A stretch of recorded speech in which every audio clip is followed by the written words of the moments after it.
Hi friends, welcome back to our channel. మీకోసం ఈరోజు మరో కొత్త వీడియోని తీసుకొని వచ్చాను. డబ్బు కేవలం ఈ ఒక్క పదం కోసం మనిషి జీవితాంతం పరిగెడుతూనే ఉంటాడు. కానీ విచిత్రమైన విషయం ఏమిటంటే మనం డబ్బు సంపాదించడం కంటే దానిని కాపాడుకోవడానికే ఎక్కువ భయపడుతూ ఉంటాం. ఎందుకంటే బయట ప్రపంచంలో దొంగలు తక్కువగా ఉన్నా సరే మన చుట్టూ తిరిగే దురాశపరులు మాత్రం ఎక్కువగానే ఉంటారు.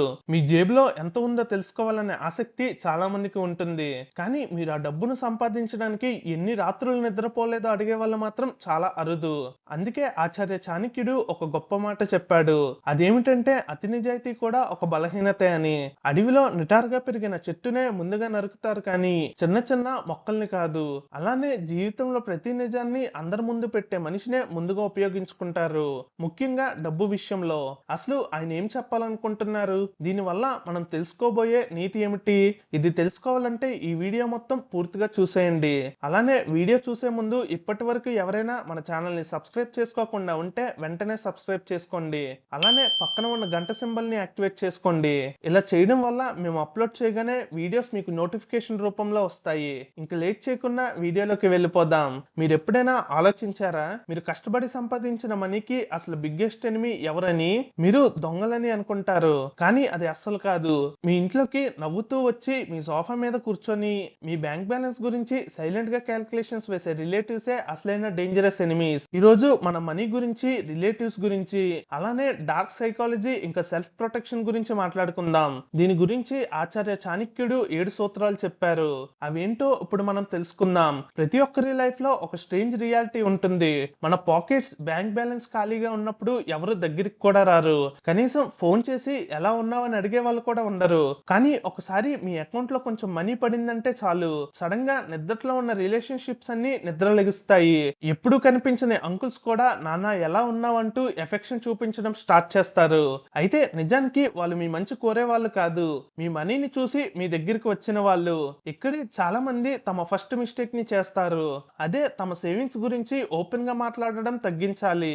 నేను ఈ మధ్య బాగానే సేవ్ చేశా, ఆల్రెడీ 10 లక్షలు కూడబెట్టేశా, కొత్త ప్లాట్ కొన్నాను, ఇలాంటి డైలాగ్స్ చెప్పిన నెక్స్ట్ సెకండ్ నుంచే ఎదుటి వాళ్ళ బ్రెయిన్ లో క్యాలిక్యులేషన్ స్టార్ట్ అవుతాయి. ఇతని దగ్గర అంత మనీ ఉంటే ఫ్యూచర్ లో కొంచెం హెల్ప్ అడిగినా ఇస్తాడని వాళ్ళు మెంటల్ గా డిసైడ్ అయిపోతారు. అందుకే డార్క్ మనీ స్ట్రాటజీలో ఫస్ట్ రూల్ ఏమిటంటే మీ యాక్చువల్ ఫినాన్షియల్ స్టేటస్ ఎప్పుడు బయట పెట్టొద్దు. ఎవరైనా ఎంత సేవ్ చేసావని అడిగితే ఒక భారమైన ఫేస్ ఎక్స్ప్రెషన్ పెట్టి, ఏముంది మామా, రోజువారీ ఖర్చుతోనే లైఫ్ అయిపోతుంది, ఈ లోకంలో సర్వైవ్ అవ్వడం కష్టంగా ఉందని చెప్పాలి. మీరు పూర్ అని యాక్ట్ చేస్తే వాళ్ళ ఎక్స్పెక్టేషన్స్ ఆటోమేటిక్ గా తగ్గిపోతాయి. ఇది కొందరికి ఫేక్ గా అనిపించవచ్చు, కానీ రియాలిటీ ఏమిటంటే ఈ సొసైటీ సక్సెస్ఫుల్ పీపుల్ ని సైలెంట్ గా హేట్ చేస్తుంది. మీరు సక్సెస్ చూపిస్తే జెలసీ పెరుగుతుంది, కానీ మీరు స్ట్రగుల్ లో ఉన్నట్టు కనిపిస్తే వాళ్ళ ఈగో సాటిస్ఫై అవుతుంది. అదే హ్యూమన్ సైకాలజీ. ఇప్పుడు మనం చాణక్యుడు చెప్పిన సెకండ్ డేంజరస్ సిచ్యువేషన్ గురించి మాట్లాడుకుందాం. శాలరీ ఇంక్రిమెంట్ లేదా బోనస్ వచ్చినప్పుడు చాలా మంది ఎక్సైట్మెంట్ లో స్వీట్స్ పంచుతారు, సోషల్ మీడియాలో స్టేటస్ పెడతారు, రిలేటివ్స్ కి కాల్ చేసి ఈసారి మా కంపెనీ నాకు సూపర్ ఇంక్రిమెంట్ ఇచ్చిందని చెప్తారు. అదే మనం చేసే సెకండ్ బిగ్గెస్ట్ మిస్టేక్. డార్క్ సైకాలజీలో ఒక చేదు నిజం ఉంది. అదేమిటంటే మీ సక్సెస్ ని నిజంగా ఎంజాయ్ చేసేది మీ పేరెంట్స్ లేదా లైఫ్ పార్ట్నర్ మాత్రమే. మిగతా వాళ్ళందరూ మీ గ్రోత్ ని ఆపర్చునిటీగా మార్చుకోవడానికి చూస్తారు. వాళ్ళు ఏమనుకుంటారంటే ఇప్పుడు ఇతని దగ్గర ఎక్స్ట్రా మనీ ఉంది, ఏదైనా హెల్ప్ అడగవచ్చని ప్లాన్ చేస్తారు. అందుకే ఎవరైనా ఈసారి హ్యూజ్ బోనస్ వచ్చిందట అని అడిగితే వెంటనే స్మార్ట్ ఆన్సర్ ఇవ్వాలి. ఏం బోనస్ బ్రదర్? ట్యాక్స్ మరియు పిఎఫ్ డిడక్షన్స్ వల్ల చేతికి వచ్చేది చాలా తక్కువ, ఎక్స్పెన్సెస్ అంతా పెరిగిపోయాయి, ఓల్డ్ సేవింగ్స్ కూడా కరిగిపోతున్నాయని చెప్పాలి. ఈ ఒక్క సెంటెన్స్ చాలా సార్లు ఫ్యూచర్ ప్రాబ్లమ్స్ ని తగ్గించడానికి ట్రై చేస్తుంది.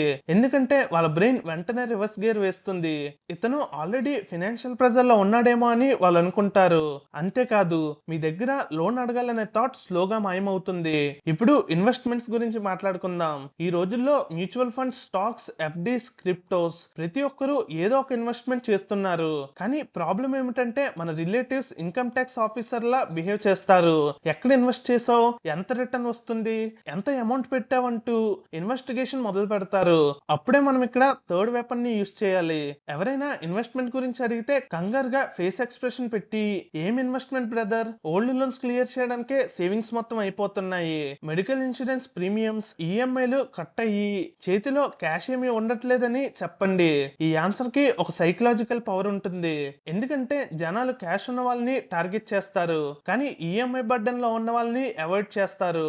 ఎందుకంటే ఎవరు సముద్రంలో సింక్ అవుతున్న బోట్ దగ్గరకు వెళ్లరు. ఈ విషయాన్ని గుర్తుంచుకోండి. ఇప్పుడు సైడ్ ఇన్కమ్ గురించి మాట్లాడుకుందాం. ఈ రోజుల్లో చాలా మంది freelancing, online businesses, small startups, YouTube channel, అలానే ప్రింటింగ్ వర్క్స్ లాంటివి చేసి ఎక్స్ట్రా ఇన్కమ్ సోర్స్ ని క్రియేట్ చేస్తున్నారు. కానీ బిగ్గెస్ట్ ట్రాప్ కూడా ఇదే. మీరు సైడ్ ఇన్కమ్ ద్వారా మంత్లీ 20 నుంచి 30K వస్తుందని ఒక రిలేటివ్ కి చెప్పిన నెక్స్ట్ సెకండ్ నుంచే వాళ్ళ కళ్ళల్లో కుళ్ళు కనిపిస్తుంది. వాళ్ళకు మీ కష్టం కనిపించదు, ఎక్స్ట్రా మనీ మాత్రమే కనిపిస్తుంది. కాబట్టి ఇక్కడే ఫోర్త్ స్ట్రాటజీని యూస్ చేయాలి. మీ సైడ్ బిజినెస్ ని ప్రాఫిటబుల్ గా చూపించవద్దు. బ్రదర్, ఎక్స్ట్రా ఇన్కమ్ కోసం స్టార్ట్ చేశా కానీ ఇప్పటికే లాస్ లో ఉంది, ఓన్ పాకెట్ మనీయే తిరిగి పెట్టుకుంటున్నానని, ఇన్కమ్ మాత్రం లేదని చెప్పాలి. ఈ మాట విన్న వెంటనే వాళ్ళ ఇంట్రెస్ట్ తగ్గిపోతుంది. హ్యూమన్ నేచర్ చాలా స్ట్రేంజ్. జనాలు మీ సక్సెస్ ని చూసి జెలస్ అవుతారు, కానీ మీరు ఫెయిల్ అవుతున్నట్టు కనిపిస్తే జాలి చూపిస్తారు. ఆ జాలి కొన్నిసార్లు మీకు ప్రొటెక్షన్ అవుతుంది. లైఫ్ లో ఒక్కసారైనా అందరికి బిగ్గెస్ట్ ఛాలెంజ్ అనేది వస్తుంది. మీరు కొత్త కార్, కొత్త టీవీ లేదా ఎక్స్పెన్సివ్ ఫోన్ లేదా హౌస్ కొన్నప్పుడు relatives jealousy level maximum level కి చేరుకుంటుంది. ఏంట్రా ఈ మధ్య ఫుల్ లగ్జరీలో ఉన్నావంటూ సర్కాస్టిక్ కామెంట్స్ చేస్తారు. ఇక్కడే మనం ఫిఫ్త్ స్ట్రాటజీని యూస్ చేయాలి. మీరు కొత్త కార్ కొంటే సెకండ్ హ్యాండ్ డీల్ వచ్చింది బ్రదర్, ఫ్రెండ్ అర్జెంట్ గా అమ్మేస్తున్నాడు కాబట్టి చీప్ ప్రైస్ కి తీసుకున్నా అని చెప్పండి. ఒకవేళ బ్రాండ్ న్యూ కార్ అయితే పిల్లలు ఫోర్స్ చేశారు, దానివల్ల 0 డౌన్ పేమెంట్ తో హెవీ ఈఎంఐ మీద కార్ తీసుకున్నానని చెప్పండి. నెక్స్ట్ 5 ఇయర్స్ ఆ ఈఎంఐ తీర్చడానికి సరిపోతుందని చెప్పండి. ఈ ఒక్క మూవ్ 2 పనులు చేస్తుంది. మొదట వాళ్ళ జెలస్ కూల్ అవుతుంది, రెండవది మీ దగ్గర ఫ్రీ క్యాష్ లేదని వాళ్ళ బ్రెయిన్ లో ఫిక్స్ అయిపోతుంది. ఈఎంఐలో మునిగిపోయిన వ్యక్తిని ఎవరు లోన్ అడగరు, కానీ కొందరు అప్పటికి సిగ్గులేని రిలేటివ్స్ ఉంటారు. మీరు ఎంత హెల్ప్లెస్ స్టోరీ చెప్పినా ఇండైరెక్ట్ గా కొంచెం మనీ హెల్ప్ చేయమని అడుగుతారు. ఇదే మోస్ట్ డేంజరస్ మూమెంట్. మీరు స్ట్రైట్ గా లేదంటే రిలేషన్షిప్ స్పాయిల్ అవుతుంది, ఇస్తాను అని చెప్తే మనీ పోతుంది. ఇక్కడే సిక్స్త్ స్ట్రాటజీని యూస్ చేయాలి. చాలా ఎమోషనల్ టోన్ తో బ్రదర్ హెల్ప్ చేయాలని ఉంది కానీ మనీ మొత్తం లాక్ ఇన్ స్కీమ్ లో ఉంది, ఇప్పుడే విత్డ్రాల్ చేస్తే హ్యూజ్ పెనాల్టీ పడుతుందని, చేతిలో లిక్విడ్ క్యాష్ అస్సలు లేదని చెప్పాలి. ఇది డైరెక్ట్ రిఫ్యూజల్ కాదు, మీరు హెల్ప్ చేయాలని ఉందని చూపిస్తున్నారు కానీ అలానే ఇంకో వైపు నుంచి సిచ్యువేషన్ కుదరట్లేదని చూపిస్తున్నారు. ఇదే సేఫెస్ట్ ఎస్కేప్. ఇప్పుడు లాస్ట్ అండ్ మోస్ట్ పవర్ఫుల్ బ్రహ్మాస్త్రం గురించి మాట్లాడుకుందాం. ఇదే చాణక్యుడు చెప్పిన 7th స్ట్రాటజీ. మీ ఫ్యూచర్ ప్లాన్స్ గురించి రిలేటివ్స్ చాలా ఇంట్రెస్ట్ చూపిస్తారు. ఎంత సేవ్ చేసావు, ఫ్యూచర్ ప్లానింగ్ ఏంటి, ప్రాపర్టీస్ ఏమైనా కొన్నావా లాంటి ఇన్నోసెంట్ క్వశ్చన్స్ అడుగుతారు. కానీ నిజానికి అవి స్కానింగ్ మెషిన్స్ లా పనిచేస్తాయి.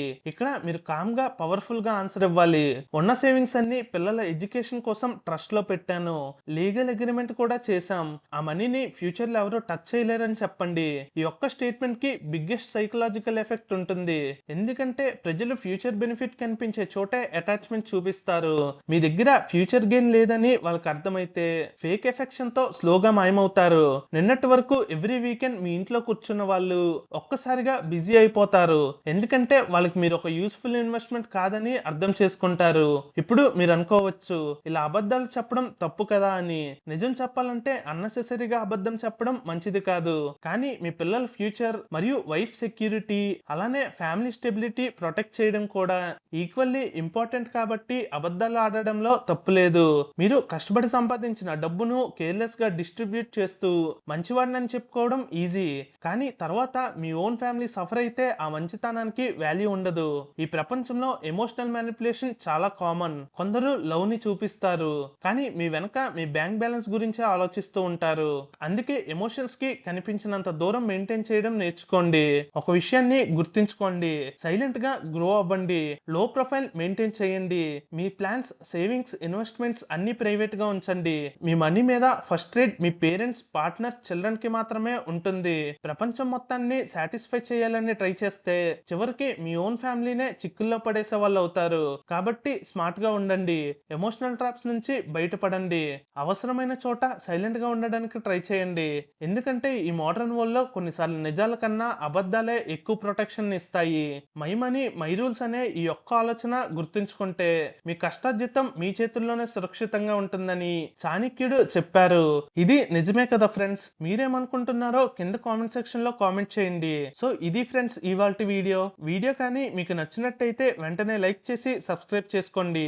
మీ ఒపీనియన్ ని కామెంట్ రూపంలో మాతో పంచుకోండి.